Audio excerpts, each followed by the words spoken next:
وہ زندہ ہو گئی اور وہاں پہ وہ عبد کو انہوں نے پایا۔ قرآن میں سورہ قاف میں ارشاد فرماتا ہے فَوَجَدَا عَبْدًا مِّنْ عِبَادِنَا، وہاں پہ ان دونوں نبیوں نے، حضرت موسیٰ نے اور ان کے ساتھی نے، نبی نے اور اس کے ساتھی نے، فَوَجَدَا عَبْدًا مِّنْ عِبَادِنَا، ایک عبد کو پایا جو ہمارا بندہ تھا۔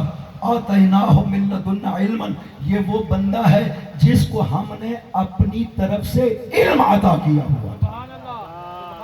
نبی تو اولو العزم اس دور کے حضرت موسیٰ تھے، حضرت موسیٰ نے تو نہیں پڑھایا تھا اس کو۔ خدا کہتا ہے علمناہ من لدنا علما وآتیناہ رحمت من عندنا، اور ہم نے اسے اپنے پاس سے رحمت بھی عطا کی تھی اور علم بھی عطا کیا تھا۔ یہاں عطا کی بات ہو رہی ہے، یہاں تعلیم کی بات نہیں کی ہے۔ آتیناہ، ہم نے علم اس کو عطا کیا تھا۔ یہاں حضرت موسیٰ اس سے سوال کرتے تھے کہ الا ان تعلمنی مما علمت رشدا، کہ جو رشد کی تعلیم تمہیں دی گئی ہے وہ مجھے بھی تعلیم دو۔ یہاں پہ موسیٰ جیسا نبی اس عبد خدا سے سوال کرتا ہے کہ جو علم تجھے خدا نے عطا کیا ہے اس کی تعلیم مجھے بھی عطا کرو۔ یعنی خدا اپنے بندوں میں سے جسے چاہتا ہے وہ علم عطا کر دیتا ہے، اسے کہتا ہے یہ راسخ فی العلم ہے۔ کبھی یہ کہا راسخون، ہمارے بندے ایسے بھی ہیں، یہاں بھی خدا نے اپنے ساتھ ذکر کیا ہے، یہ شرک نہیں۔ خدا بند عظیم کے ساتھ ہونا شرک نہیں ہے۔ ایک جہت میں خدا نے کہا میں بھی کرتا ہوں، یہ بھی کرتے ہیں، شہادت کے عنوان سے، گواہی کے عنوان سے۔ خدا کہتا ہے کہ میں شاہد ہوں، والملائکۃ یشہدون، ساتھ ملائکہ کا بھی ذکر کر دیا کہ ملائکہ بھی شاہد ہے۔ تو یہ کوئی مسئلہ نہیں ہے کہ خدا کی مرضی ہے کسی کام میں کسی کو اپنے ساتھ ذکر کر سکتا ہے کہ یہ میں بھی کرتا ہوں، فلاں بھی کرتا ہے۔ لہٰذا وہاں پہ کہا کہ رسالت کی گواہی میں ہوں اور میرے ساتھ ومن عندہ علم الکتاب، وہ ہستی ہے جس کے پاس پوری کتاب کا علم ہے۔ یہاں پہ کہا کہ کتاب کی تعویل اور تنزیل میں جانتا ہوں یا وہ جو راسخ فی العلم ہے وہ جانتے ہیں۔ اب یہاں پہ ایک فرق ہے جو آپ اکثر سنتے رہتے ہیں، میں صرف معنی بیان کرنے کی خاطر کہ سورہ نمل میں خدا بند عظیم نے جناب آصف بن برخیہ کے لیے یہ کہا ہے کہ جب حضرت سلمان نے سوال کیا تھا کہ میرے پاس وہ مسلمان ہونے سے پہلے جب پہنچے ملکہ بلقیس، ایکم یاتینی بعرشہا قبل ان یاتونی مسلمین، کون اس کے تخت کو اٹھا کر لے آئے گا قبل اس کے کہ وہ میرے پاس مسلمان ہو کر کے پہنچے؟ تم میں سے کون ہے جو یہ تخت اٹھا کر کے لے آئے گا؟ 2500 میل کا فاصلہ تھا جہاں سے تخت اٹھا کر حضرت موسیٰ کے پاس، حضرت سلیمان کے پاس لانا تھا۔ 2500 میل کا فاصلہ ہے۔ قال عفریت من الجن انا آتیک بہ قبل ان تقوم من مقامک، جن بہت بڑا طاقتور تھا، اس نے کہا کہ میں لاؤں گا آپ کے دربار کا وقت ختم ہونے سے پہلے، جب تک آپ کا دربار ختم ہوتا ہے اتنی دیر میں لاؤں گا۔ وَإِنِّي عَلَيْهِ لَقَوِيٌّ أَمِينٌ، میں اس پہ قدرت، خدا بند عظیم نے مجھے اس پہ قدرت عطا کی ہے، میں یہ لا سکتا ہوں۔ حضرت سلیمان نے کہا کہ نہیں، مجھے اس سے جلدی چاہیے۔ میں صرف آپ کو یہ معنی متوجہ کرنا چاہتا ہوں کہ وہ جو جلدی والا مسئلہ ہے وہ کتنا جلدی تھا۔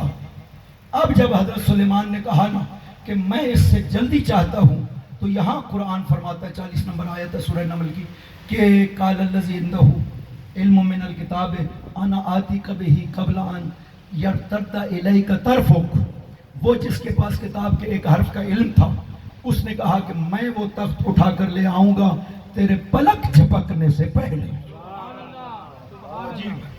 انسان قدرت الہی کے سامنے اس طرح سے مبہوت ہو جاتا ہے کہ تصور نہیں کر سکتا کہ خدا کی قدرت کا کیا اندازہ ہوگا۔ یہ ایک حرف کا علم ہے جو خدا بند عظیم نے اس عبد خدا کو عطا کیا ہوا تھا۔ خدا کی قدرت کا کوئی تصور نہیں کر سکتا کہ خدا کی قدرت کتنی ہوگی۔ یہ اس ہستی نے ایک حرف کا علم عطا کیا ہے، چونکہ معصوم نے فرمایا ہے آصف بن برخیہ وزیر سلیمان، اس کے پاس صرف ایک حرف کا علم تھا کتاب کا، ابھی کتاب کی حقیقت بیان نہیں ہوئی. کتاب کا ایک حرف وہ جانتا تھا. اس نے کہا کہ میں پلک جھپکنے سے پہلے تخت کو تیرے پاس حاضر کروں گا. یہ ہماری اردو کی تنگی ہے دامن کے لحاظ سے کہ ہم اس کا معنی نہیں کر سکتے. ہماری زبان میں اس کا معنی نہیں، لہٰذا ہم اس کا معنی کرتے ہیں پلک جھپکنے سے پہلے. قرآن نے یہ نہیں کہا. پلک جھپکنے میں بہت وقت لگتا ہے. قرآن نے اس سے بھی کم وقت بیان کیا ہے. اب جو حقیقت قرآن نے بیان کی ہے وہ ہے ارتداد طرف. آپ میں سے جو عربی جانتے ہیں، قاری صاحب بھی بیٹھے ہوئے ہیں، وہ یہ سمجھتے ہیں ارتداد طرف کا مطلب ہوتا ہے نگاہ کا واپس آنا. یعنی جب آپ کسی چیز کو دیکھتے ہیں، یہ قانون ہے دیکھنے کا، خدا نے جو نظام بنایا ہے.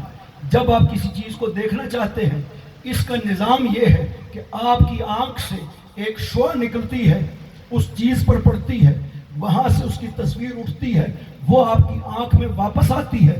جب یہ آپ کی آنکھ میں واپس آتی ہے تب آپ اس چیز کو دیکھتے ہیں. یہ وہ پورا عمل ہے جو دیکھنے میں انجام پاتا ہے.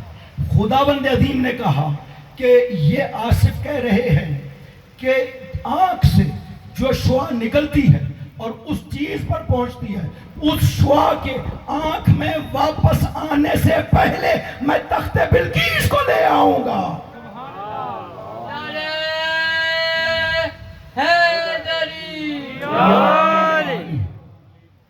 وہ شعاع ابھی آنکھ میں واپس نہیں آئے گی.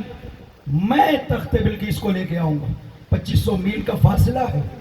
کیا خداوند عظیم نے کیا قدرت عطا کر دی تھی. اور بات سلمان کرتے ہیں کہ ھذا من فضل ربی، یہ ہے میرے رب کا فضل جو اس نے مجھ پر کیا. نسبت بھی اپنی طرف دیتا. لیبلونی ربی اشکر ام اکفر، میرا رب مجھے آزمانا چاہتا ہے کہ میں اس نعمت پہ شکر کرتا ہوں یا انکار نعمت کرتا ہوں. نسبت اپنی طرف دے رہے ہیں. کام کیا ہے ان کے وزیر نے، آصف نے.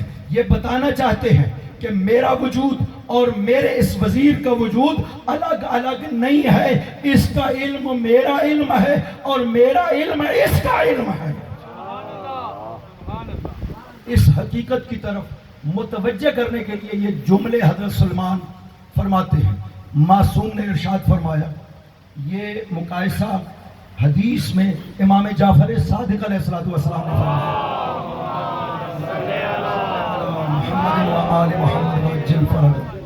پوچھا گیا کہ کیا مقایسہ ہے دونوں کے علم کا. آصف جس کو ایک حرف کا علم دیا گیا تھا، اس کی قدرت کا یہ انداز. مولا نے فرمایا، حضرت فرماتے ہیں کہ آپ کے مولا کو خداوند عظیم کہتا ہے کہ میں نے پوری کتاب کا علم عطا کیا ہے. اب دونوں میں فرق کیا ہے؟ فرماتے ہیں دونوں کے علم میں فرق یہ ہے کہ علی ہے ایک دریا کی مانند اور آصف کا علم ایسے ہے جیسے دریا میں مچھر غوطہ لگائے اور اس کے پر پہ جتنا پانی بچ جائے اتنی نسبت ہے اس علم کو علم علی ابن ابی طالب سے.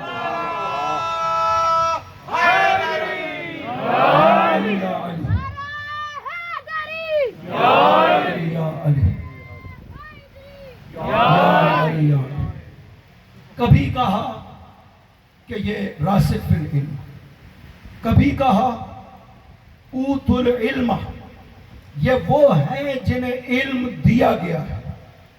کچھ ہستیاں تھی پاک پیغمبر کے علاوہ